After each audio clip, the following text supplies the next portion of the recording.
divide it, and we do the same thing in both the tanks, and we put it together again later. These tanks were bought second-hand in the 1930s, so it's very definitely over 100 years old. This is also why you will find another brewer, non-existent brewer anymore, emblem on there. So inside you might have seen the pipes. We use steam heating, which means it's going to get hotter than boiling. So that is how we heat it up. So we pumped all the water in here. We immediately started boiling and tried to bring it to boiling temperature. We also will immediately add the next ingredient, and that is the hops. Now, hops are added to any beer. It's part of the recipe. It's obligated to add it to a beer, otherwise your beer is not allowed to be called beer. Now, the reason that they're adding hops to beers, the original reason is actually that hop works as an antibacterial.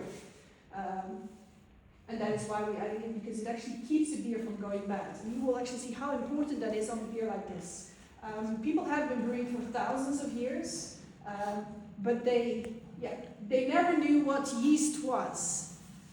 Yeast was only put under the microscope in the 1900s by Louis Pasteur.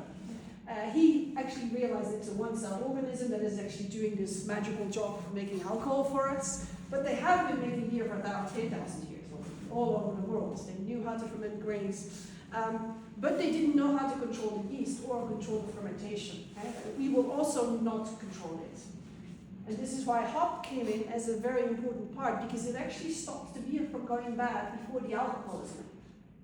So the preservational value is really on making sure that the beer makes it into the next stage. Because yeast is actually going to attack the sugars, but there's a lot of other things that will also attack sugars. And there's bacteria all around us. When you leave your bread out on the counter for several weeks, you get funky things growing there. You're going to be like, no, thank you, I'm never going to eat that again. But all those things are just after the sugars are making something else out of it. So that is also something that will happen if you prepare everything for a beer and don't do anything with it. It's going to be yeast in there, but also a lot of other bacteria. So these hops actually stop the beer, stop those bacteria from being successful until the alcohol takes over that job. So this is the reason people started adding the hops to beer in the 1500s.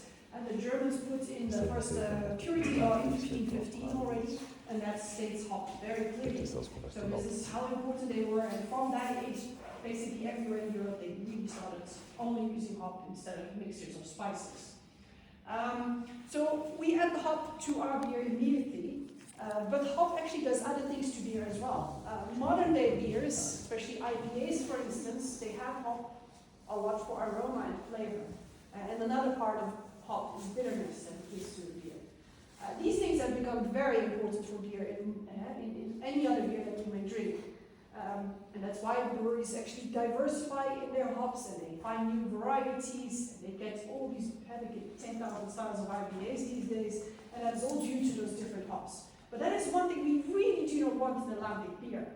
We are like, no, we don't want those flavor components because we're actually producing something completely different than an IPA. We also don't want bitterness. So for that reason, we actually use expired hops, hops that are 3 years aged.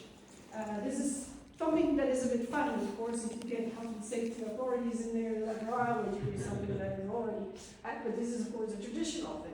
So if you use expired hops, first of all, they don't give a lot of bitterness to your beer, and they do not give flavor components or aromas anymore. They basically are just what they are, preservative.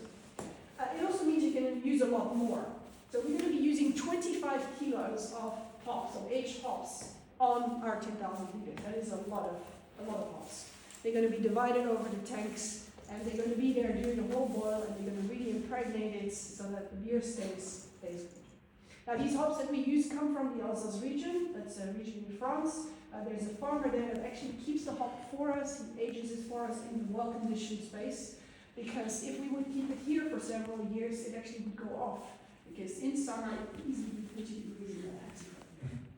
So this is why we don't keep it ourselves, and we just get them in every time fresh for the brewing season. So they are there now in winter, but in summer it's going to be empty. So that is what we use. We boil for about 2 hours, and during those 2 hours, it's going to be very hot and steamy here. If you walk around there, it's going to be humid, and we're going to lose about 25% of our 10,000 liters. So 2,500 liters of beer are going to be of wort are going to be evaporated in here, because often the windows will be open and it still will be steamed up in here. This also results in a higher sugar concentration. If you lose that much, then it will actually thicken a little bit, the sugar concentration, which is good. This is what we want. So after the 2 hours of boiling, we are done. Now we need to go to the next step, and we need to have to add the yeast, as a modern-day brewer would say. We're not adding yeast, we're going to allow the natural yeast, so the yeast and bacteria that are in the air, we're going to allow that to actually go inside there, so impregnate it. So you lose about 20%? 25%.